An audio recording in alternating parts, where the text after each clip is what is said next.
Now, I don't know about you guys, but lately there's just this bad feeling or regretful feeling every time I pay retail for a general release sneaker. So GR, your typical Ultra Boost, Vapor Maxes, React shoes.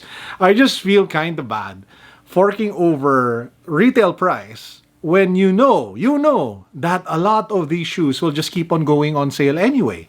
And I think that's one of the things that has been highlighted with the current situation, with the pandemic, with the lockdown. All of the shoes from most brands just keep going on sale. Sometimes you'd have to wait like an entire season, like siguro 3 months before they go on sale. But now, the sneakers just go on sale maybe sometimes even like 2 weeks, 3 weeks after you start to see drops.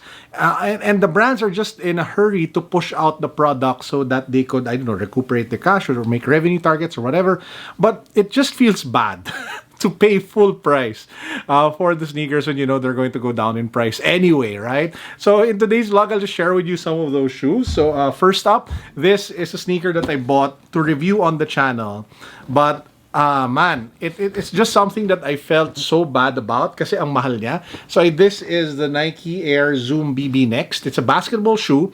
Sells, I think, for around 9,000 pesos. So it has no name, no LeBron James, no Kobe Bryant. It's the Nike Air Zoom BB Next, and it's a really good shoe. I mean, it's one of the more breathable basketball shoes I've tried because most basketball shoes these days are super tight, as in they choke the life out of your feet because again, they're made mostly for performance and containment. This one strikes the right balance. It looks good. I love the vibe. I love the feel. It's comfortable AF. You have the Air Zoom unit for the midsole.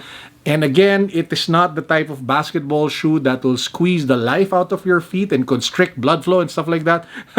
And it looks dope. But yeah, 9,000 pesos for this, knowing na probably, in short, if you guys want this, because I'm showing it to you, my tip is, antayin nyo na lang, just wait, because eventually this will go on sale. You can probably get it for 30% off, 40% off. Maybe it will hit the outlets and you can get it for 50% off. Who knows? But the point is, if you want it, there's kind of no point in paying for retail anymore for GRs. I mean, that's, I think, one of the biggest changes that has been highlighted with the pandemic. Another sneaker that I bought recently for full price, which I immediately regretted after putting it on feet, is something from Adidas. So this, you have the 3 stripes, you have the blue box.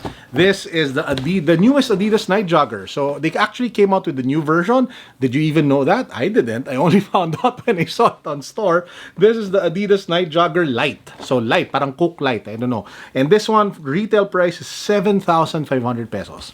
And I also paid full price for this. And again, guys don't have to do what I do because I buy these shoes to create content and the content makes money.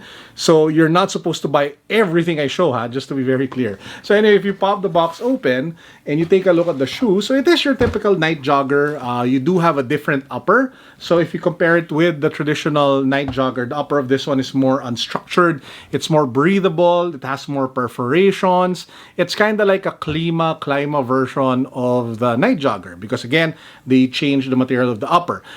Just like the night jogger, it's not the most comfortable Boost sneaker. The Boost is very thin, so there's a tendency for it to be hard. And at the same time, it is kind of unstructured. So if you get the sizing wrong, your feet will be all over the place. Because again, the upper is kind of flat. There's not a lot of things or not a lot of overlays to keep your feet in place. So this one, yeah, problem ko dito, yeah, again, I paid full price, 7,500. If you guys want one, my advice, wait a few days, wait a few weeks, wait a few months. Just like with other night joggers that came out that you can easily buy now at 50% off, at half the price.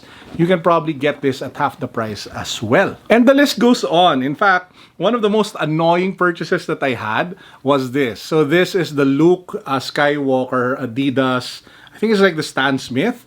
Now, it's a good shoe. Don't get me wrong. I still wear it. I love the design. I love the Star Wars reference. But I bought this at full price for around 7,000. And get this, the very next day on Lazada, as in the next day after I bought it, it went down to like 5,000. So they put it on sale. So parang, ako naman, I never expected that it would go on sale because it was just being sold. I mean, it was just launched. It was SRP. And then suddenly, boom, the next day, discount. Ano ba yun? It's so frustrating. So yeah, another sneaker that I bought full price, but eventually, immediately right after, went on sale. Frustrating. So yeah, I guess my point is, I don't know if this vlog has a point, or my suggestion is, if you guys are looking to buy shoes, given the situation that we're in now, especially with money not being everywhere, especially since this has impacted a lot of businesses and a lot of livelihoods, if you will buy sneakers, maybe the best thing is to really just be wise with your money. Just buy the ones that are on discount, buy the ones that are on sale, buy only if you need to, because the discounts keep on happening anyway. The sales keep on popping up left and right anyway. So just take advantage of those. I really do not see the point of paying full retail for any sneaker right now. Unless, of course, the value of that sneaker will go up in the next few, I don't know, weeks or months, like the Jordan 1 Mochas, which apparently is kind of hype right now and the prices are starting to climb. Tip to people who want to cash in on that, buy them now while they're still relatively cheap. So a lot of sneaker resellers are actually saying that that is like the shoe that will eventually go up in price next year, as in dramatically. So yeah, so if you want to tip, that's one. Actually, if you want to buy footwear, I'd actually recommend that you just guys go for slides. I mean, you can wear them more these days, and there are a lot of really comfortable slides coming out. If you're a fan of One Piece, this one was released by Skechers.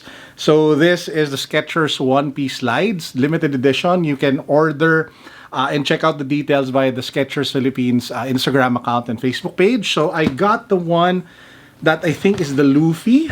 Yeah, this one. So it's a very comfy pair of slides. You have, of course, the straw hat logo here at the top of the slides, and then very comfortable. I love the foam. Super easy to wear in and out of the house, and it's just a nice pair of comfortable everyday footwear. They don't cost a ton too, see? So you have all the different designs of the different characters. So they came out with shoes actually from this in the past, and now you have like slides versions of the footwear. So again, check them out, Skechers. So yeah, that's actually it for the vlog for today. I just wanted to share my thoughts on sneakers that I regret buying, and all of the sneakers that I've regretted or I feel bad about buying recently are sneakers that I've paid full price for. And I hope that if you guys decide to pick a pair of shoes up anytime soon, you guys don't do the same and you actually save more money by just taking advantage of all the sales. Okay, with that said, I hope you guys are all having a great weekend. This is Carlo signing out. Peace, God bless, what's up, boom.